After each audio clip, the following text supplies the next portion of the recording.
I want to talk a little bit more about innovation.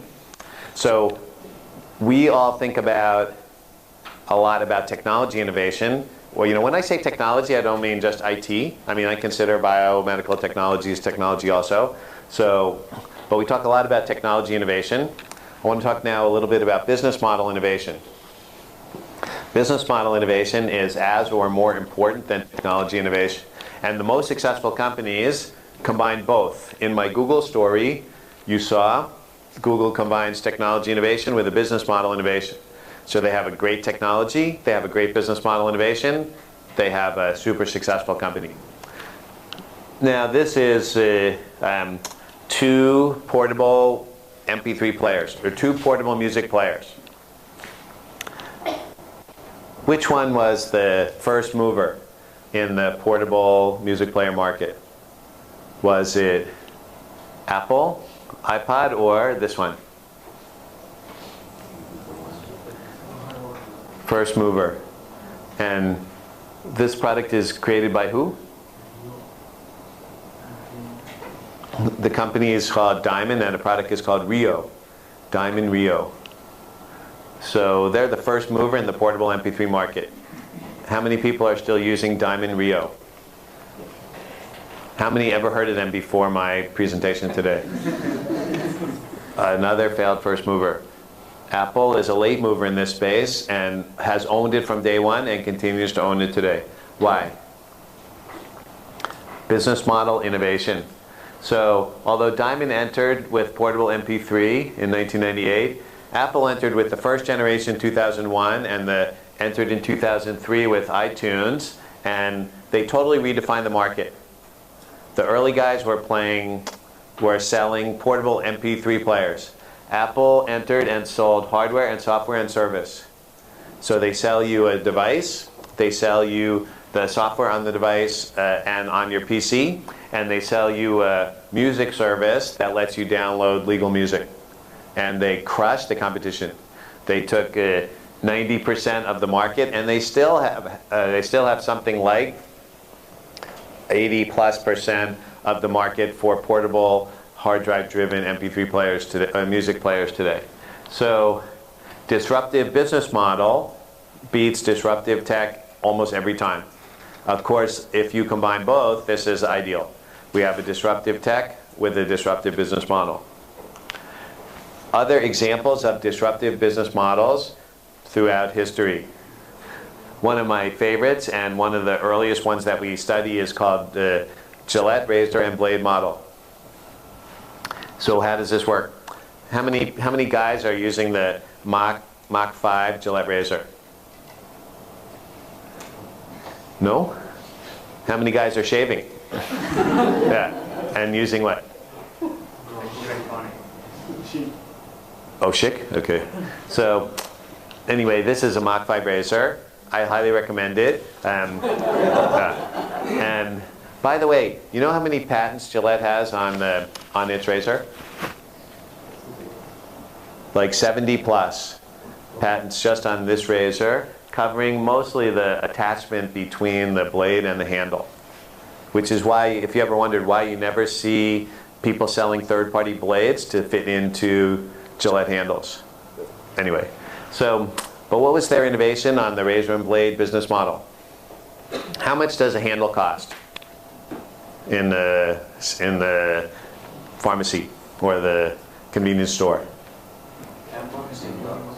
Yeah, maybe $10 or $15. And it comes with like one blade or two blades. And then that blade lasts how long? Like a few weeks or a month.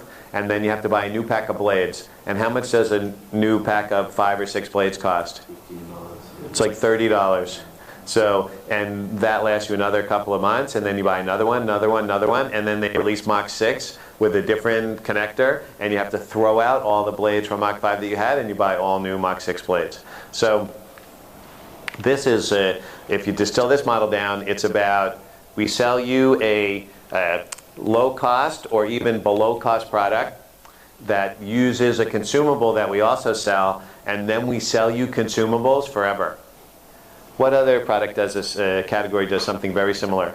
The printer, the inkjet printer. I had a HP DeskJet inkjet printer that I used for almost, I think, 10 or 12 years. It was a great printer. I bought like 2000 or 2001. I was still using it a few years ago. It was like really durable, it had good quality. Like you could hammer nails with it, and then it would still print. And but somehow it got reached the end of its useful life, and I went out to buy a new printer, and I was like shocked. Wow, the inkjet printer market has advanced so much since I last shopped for printers. My new printer, it's so fast, it does everything. It's like 20 pages a minute, and the resolution is so high, and it's got a fax and it's got an iPhone-like display built in. It connects wirelessly to my network, everything, blah, blah, blah, and it's so cheap, like a couple $100. I was glowing as I left the store. And I took it home, replaced my other printer. I started printing, and like 3 days later, it ran out of ink. It comes with like a starter ink cartridges that are half size. Like, is it broken? And then I open up, and there's like 5 separate ink cartridges, and have to replace all. So I went to the store to replace. One set of replacement cartridges is like $150. These last a couple of months, so now I'm spending like thousands of dollars a year replacing my ink. It's smart. It's super smart, right? We lock you in with an initial purchase, and then we sell you consumables over and over. What's great about this? Which type of revenue is preferred? We prefer one-time revenue or recurring revenue? Ooh, okay. Wow, that was one of the first questions that got like a chorus answer.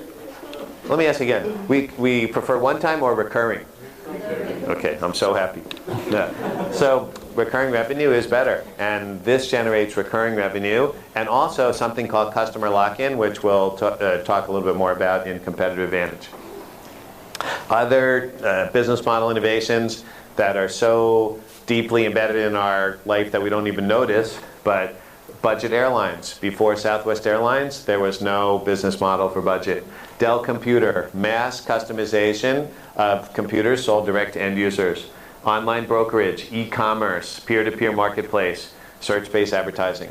So think about innovative business model. And innovative business models can also generate many innovative business ideas and can be reapplied in new markets and new targets to create more innovation. Example, peer-to-peer marketplace. So eBay came up with the idea to let people sell products directly to each other. Let's say, for example, you want to buy a computer. In the past, you had to go to a computer store. Now you can go on eBay and buy a computer from somebody that wants to sell their computer to you. We call this peer-to-peer. Now there's, in the last few years especially, there have been several new businesses that have started up in product categories very far from e-commerce, employing peer-to-peer business model. For example, Airbnb. How many people know Airbnb? What do they do?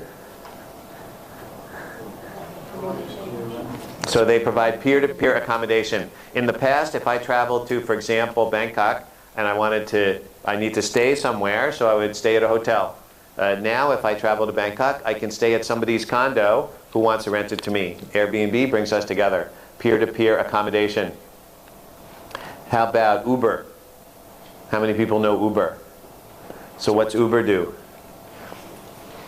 Previously, I want a taxi, I have to call Comfort.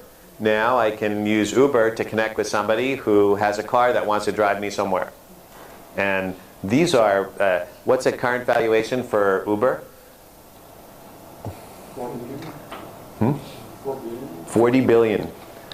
Currently valued at $40 billion. Okay, these valuations can change, but the last round of investment, we think values Uber at around 40 billion. Because of what? A disruptive, innovative business model. Connect people to provide a service that was previously provided by a company or a service provider. And Google search-based advertising we talked about already. So key takeaway from this, when you think innovation, think innovative product, innovative business model.